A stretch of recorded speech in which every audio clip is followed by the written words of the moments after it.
સુરત શહેરમાં ભાજપ દ્વારા મૌન ધરણા પ્રદર્શન યોજાયું। સુરત શહેરમાં ભારતીય જનતા પાર્ટી ભાજપ દ્વારા મૌન ધરણા પ્રદર્શનનો કાર્યક્રમ યોજાયો હતો। આ કાર્યક્રમ ગુજરાત ગેસ સર્કલ ખાતે યોજાયો હતો, જેમાં મોટી સંખ્યામાં ભાજપના કાર્યકર્તાઓ જોડાયા હતા। આ પ્રસંગે શહેર પ્રમુખ, મેયર તેમજ અન્ય હોદ્દેદારો ઉપસ્થિત રહ્યા હતા અને શાંતિપૂર્ણ રીતે મૌન ધરણા દ્વારા વિરોધ વ્યક્ત કર્યો હતો। કોંગ્રેસના રાષ્ટ્રીય અધ્યક્ષ મલ્લિકાર્જુન ખડગે દ્વારા ગુજરાતીઓને લઈને કરવામાં આવેલી ટિપ્પણીના વિરોધમાં આ કાર્યક્રમનું આયોજન કરવામાં આવ્યું હતું। ભાજપના આગેવાનો દ્વારા જણાવાયું હતું કે ગુજરાતની જનતા અને તેમના સ્વાભિમાનને ઠેસ પહોંચે તેવી કોઈપણ પ્રકારની ટિપ્પણી સહન કરવામાં નહીં આવે। મૌન ધરણા દ્વારા પક્ષે પોતાની નારાજગી વ્યક્ત કરી હતી અને કોંગ્રેસ પાસેથી માફી માંગવાની માંગણી પણ કરવામાં આવી હતી। કાર્યક્રમ શાંતિપૂર્ણ માહોલમાં પૂર્ણ થયો હતો। રિપોર્ટર નૈતિક રેશમવાળા, સુરત।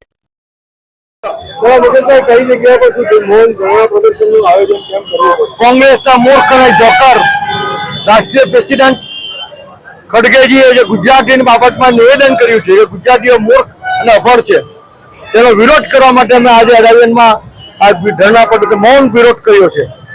અગર કોંગ્રેસ નહેરુ ગાંધી પરિવાર એવું સમજે છે કે વારંવાર ગુજરાતીનું અપમાન કરીને અમે ચૂંટણીઓ જીતી જશું, અમે લઘુમતીઓને સંતોષ આપી શકીશું, એ ભાન ભૂલે છે। ભારતીય જનતા પાર્ટીનો કાર્યકર્તા ગુજરાત અને ગુજરાતીઓના માન સન્માન સાથે, અસ્મિતા સાથે, સ્વાભિમાન સાથે ઉભો છે।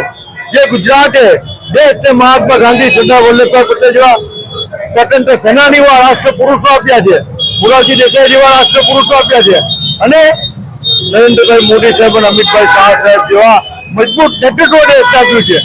એ ગુજરાત અને ગુજરાતીઓનું અપમાન કરે છે। અમે આ મુદ્દાને ગુજરાતના દરેક ખૂણામાં, દરેક ચોરા પર લઈ જઈ છે। કોંગ્રેસનો અમે સખત વિરોધ કરીશું। તમે એવું કહ્યું કે કોંગ્રેસ મુસ્લિમોનું સમર્થન માટે આ બોલી રહી છે, ભારતીય જનતા પાર્ટી કઈ નથી કરતી।